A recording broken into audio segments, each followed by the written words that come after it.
figure we bring back the plank. Remember the plank? The plank's good. That's like, ow, my back's having a spasm. Plank. Oh no, oh plank. How many of you folks have been with us long enough to remember the elastic waistband? That's the fake name that we originally put on Loud and Swain when they wore costumes and played cover songs. You want to say, you know, it was how we snuck them in the door, and then they got to reveal themselves as Loud and Swain. They were originally the Elastic Waistband when they started here. And that was, Rob and I gave him 3 choices. I don't know if you remember this, but we were designing the band. I said, look, go with me on this. We're going to create a fake band. None of them wanted to do it for obvious reasons. It's not their bit, but they did it. They were great sports about it. And Rob and I were talking. I said, I have 3 name suggestions. Pick one of these 3 names. Obviously, one of them was the Elastic Waistband. That's what they went with. But do you remember the other 2 suggestions? No. One was Phil Dill and the Pickles. That's right.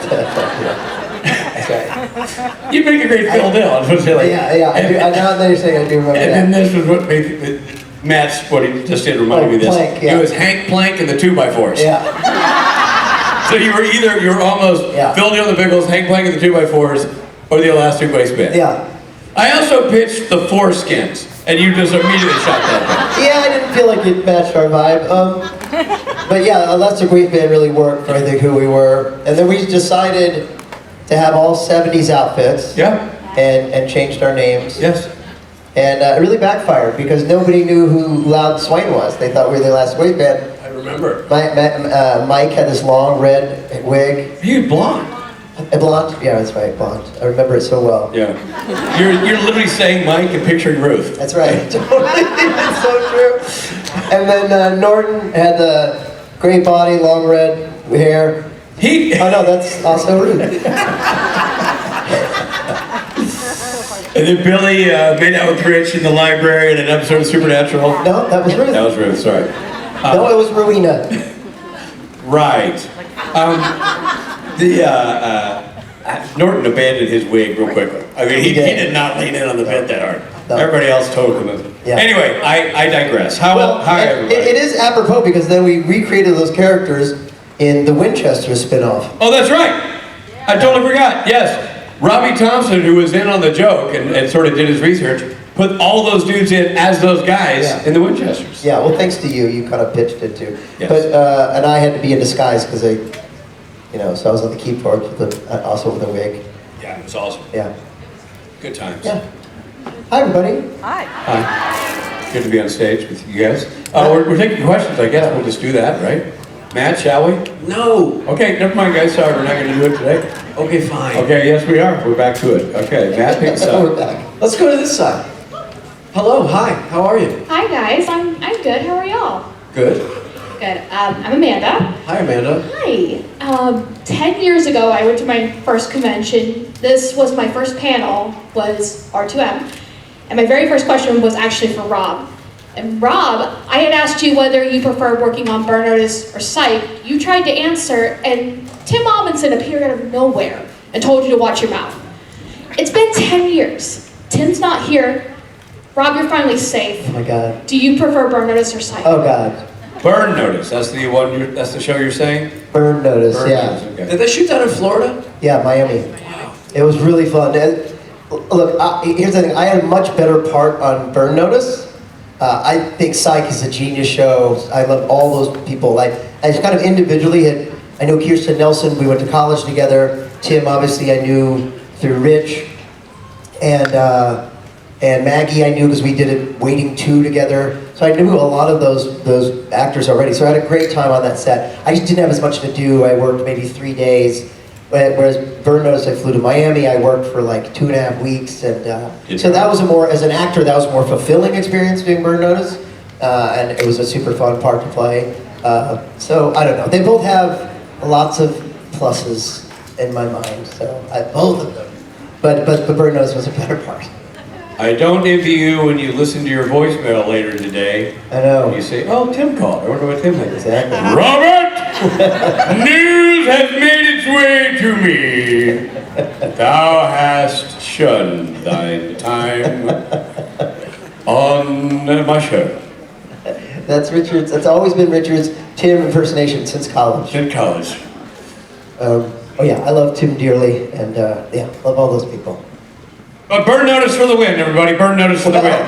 No, Big L over Speight. Big L. Better park. If you're keeping track at home, W for Burn Notice. No, not at all. It's not at all the answer. We can play back the tape. That's not the answer. Know what I said, Your Honor? Robert Richard Half called me on the telephonic device and said thusly, "You choose Burn Notice over Speight.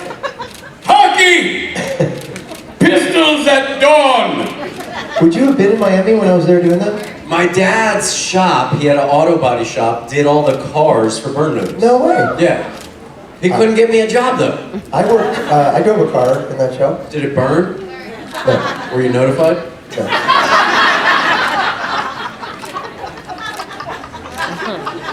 That was ridiculous. Oh, we got him. What? First time ever. Did it burn? Were you notified? It's not often Rich finds me funny. No, never. I mean, So let me always. What am I saying? relish in this moment.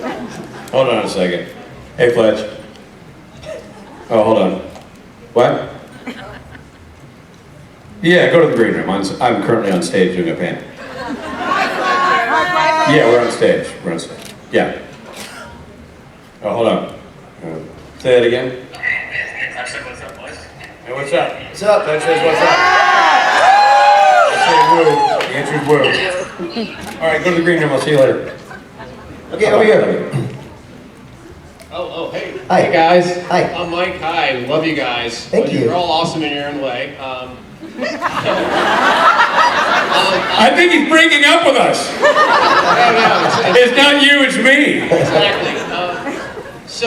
I don't know what your feedback is on fan submissions, because I have an idea for a supernatural movie. Okay. And it's actually centered around Rob's character, Chuck. Okay, I'm listening. Yes. I don't know how seriously you all or people in your industry take fan submissions. If I were to write a script, would anybody even read it? Is it even possible? Rob's interested? I have no Very idea. Can I send it to you?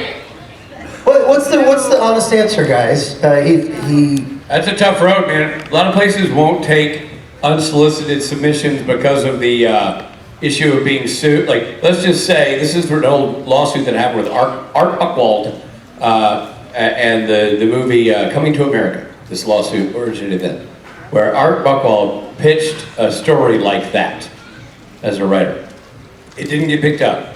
A few years later, they made Coming to America, which was similar to his idea, and he sued. He said, I went in and I pitched his idea. You said no to me. Years later, you took that idea, had somebody else write it, and did not credit me. And he won his lawsuit, but he must have had some sort of paper trail, but whatever. Point being, at that point, a lot of agencies and actors would not then, if somebody said, here's a script, they wouldn't take it for fear that if, say you read it and are like, shit, I have the exact same ideas. Now I can't prove that I had these ideas in advance of the screenplay, and whoever handed this to me, I'm now liable or vulnerable to be sued because they can claim that I take an idea even though I did not. So most people won't take it through random channels like that. Especially for, you're talking about an IP. This is a Supernatural is owned by Warner Brothers. It doesn't matter if Rob loves it and wants to make it and has all the money in the bank account to do it. Without Warner Brothers signing off on it, it's not getting made. It's not a free, it's not a, so what you're talking about is not an independent idea. It's intellectual property owned by somebody else. And so this is the honest, boring answer, but it gets very complex. The chain of title gets very, very complex and that kind of thing. So even if it was a great idea, it would probably never see the light of day because somebody else owns it. And they would want to have their own idea because they would want to make the money on the idea. And why pay you when they can pay themselves? So that's honestly the truth of the whole circle. But I wouldn't want to give him a dead. Yes, you're totally right, and that's the real. The legal answer is what. It's like the people that can make it happen are like the writers from the show. If you DM one of those guys or something, you know, because I respect your, not that I'm in it, but that your gumption to get it done, you know. Yeah, dude. I mean, why not? I know that Twilight is fan fiction based on some IP. I don't know that, but it's also they fictionalized it. That was sort of the idea. They took something that was they were inspired by and wrote, a different story with different people. That's how they I guess wrote. that's also a solution. You could make it supernatural adjacent. Make it not Flam and you know what I Gene, mean? Yeah. And Charles, who's got... Flam and Gene and Charles. But yeah, and the other idea I have just maybe DMing, reaching out to one of the writers like Robbie Thompson or someone like that might have a better, clearer answer, something you could do. Thanks, man. Thank you. Thank you. Hello, friends. Hi, so I asked Alex this question yesterday, but like, what's the most like either embarrassing or just the worst thing you've ever been asked to autograph in general? The worst or best thing you've ever been asked. The best thing or the worst thing? Embarrassing. Worst or embarrassing? Worst or embarrassing? I'm trying to think if I've ever been asked to sign something embarrassing. I don't think I have. Sign something. I will tell you that I worry when somebody says, draw something for me, I'm getting it tattooed on me. Yes. That sends me into a panic. Yeah. Because I'm not a good artist, and I'm like, oh no, please don't. Yeah, and I a lot of times I'll write out lyrics to my songs that people tattoo, and I've seen some awesome tattoos, and I'm always so honored. And it's a lot of pressure when you're writing them. You have to tell yourself an H, and you rate the H. You know what I mean? Yeah. But or your signature, even. Yeah, I've fucked up a letter and then scratched it out and wrote it again, and I've seen the tattoo, and they keep the scratch out. They keep that in there. Yeah. You have that? Oh no, someone going like this. Anyway, so yeah, that is close to me. Yeah, that's probably it's neither bad or embarrassing, but it's just one of those things where suddenly it's not an autograph, it's pressure. And it's also if someone comes to us, and we rewrote this into Kings of Combat. Someone comes in like, hey, I worked on this, I made this with my hands. It took 2 years. You sign it, and I'm always like, I'm gonna fuck this up. Rob, famously, we kind of based that episode on us all being at a convention, and Rob, coming in the green room, like he'd been hit in the back of the head with the new before he walked, like, we're all sitting there calmly doing whatever, and you walk in like, God damn it! We're like, what? He's like, well, I ruined it! Woman worked for years! I just tried to sign my name, she told me she made me nervous. She worked in this thing for years. She said, please, it means so much to me. It's gonna hang over the mantle. It took me years of crafting and dreaming and thinking, and finally I bring it to you. Would you put your name right there? And I went, I just messed it all up. And that's how really true. That's really true. It happened. I was so upset. But yeah. Matt? One time I signed an adult diaper. Was it on the person? No, it was used by me. And I made that person pay $100. Okay, thank you. You're welcome. No, in real life, not on OnlyFans. Oh no, Matt's Diapers fans. And it was full. No, Matt. Not a poop, you sick, twisted. I was wearing it and sweating. It's got an absorbent thing that goes here. Got a lot of moisture. Is that real? I swear that really happened, 100%. Stop yelling. Sorry. Okay, yes, ma'am. Hi. Okay, stupid question. If you could only wear one color for the rest of your life, but it had to be from the rainbow, like red, orange, yellow, green, blue, purple, or pink, what color would it be? Blue, Rob.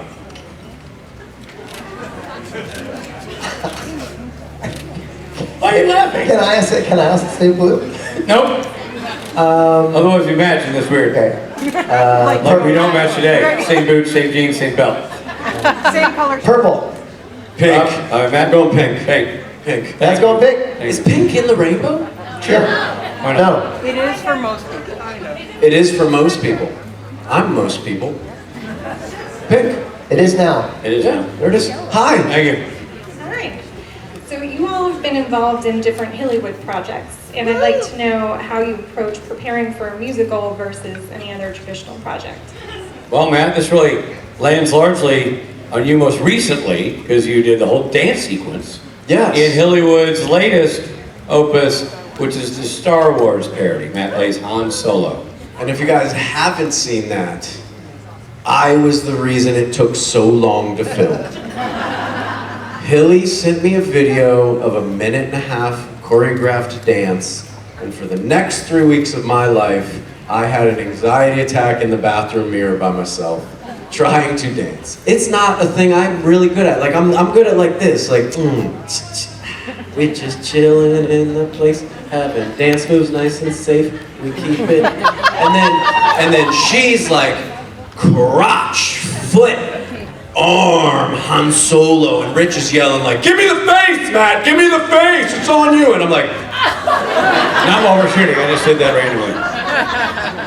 That's why and also while we were shooting. It was difficult for me. I was thankful Rich was there to make sure I knew when I was doing it wrong and when I was doing it right. So actually I didn't know this part. You got the music way in advance? I had it 3 weeks, or probably longer in advance, but I worked on it every day for 3 weeks, like 30 minutes, 40 minutes a day, like trying to do it. It's not a natural thing to me. And I knew when I got there, I had dreamt it, that you would say, great job everybody, we're gonna go one more time for Matt. And you said that exact thing. And that was where the anxiety came from. And it wasn't because I know you like several takes to get it right. It was because I knew I wasn't gonna dance well, no matter what I did. No matter what I did. I'm with all dancers. There's an 8-year-old little girl. She peels off her little bear mask. What are those called, guys? Ewok. Ewoks. And the Ewok goes, man, you got no riz, dude! She was 8 years old. I didn't know what to say. I was like, all right, okay. What do I do? And she's gonna watch, puts her mask back on, she's like, pow, pow, pow, look, Han Solo, face, Rich. Rich is like, oh my God. Did you see her, Matt? And I was like, she was great. Great, here we go. So, that's on YouTube, you should see it. Yeah, it's called, Hillywood has their own channel, their own YouTube channel. Yes, I think it's called Hillywood. And Rob, you had, you played Tim Amundsen. Yes, I did. As a matter of fact. Yeah, and I mean, preparing for Hillywood stuff, you just want to do a good job because they make such good videos, and you want it to be, good. So I had such a great time doing it. I mean, preparing for musicals in general, it's definitely a different thing. But I feel very comfortable in that world, playing a character that has feeling the emotion so much they gotta sing. That was always a world that I like being in. But yeah, with the Hillywood girls, you just want to be. And they do it so specifically, so it's not like I never had to memorize the lyrics. They'd be saying like in this video when they'd have playback, you're turning in like, oh yes we do, or whatever. Yeah, it's really chopped up into So in this shot, you just need to do this and say this one word. And they have playback and you lip sync to it.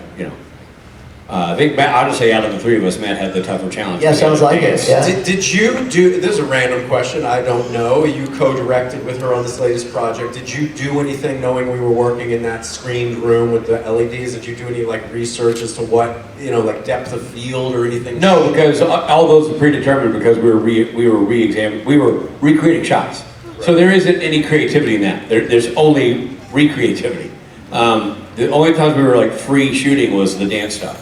But everything else was about capturing exactly what had already existed, and she had already gotten all the plates that needed to be rendered for the digital system in that place. So she had done all that homework, Hilly, and the camera, focal length and all kind of predetermined based on what George Lucas shot in 1977 or whatever episode we're referencing. So we were just trying to mimic that and adjust accordingly. So I didn't need any pre-gaming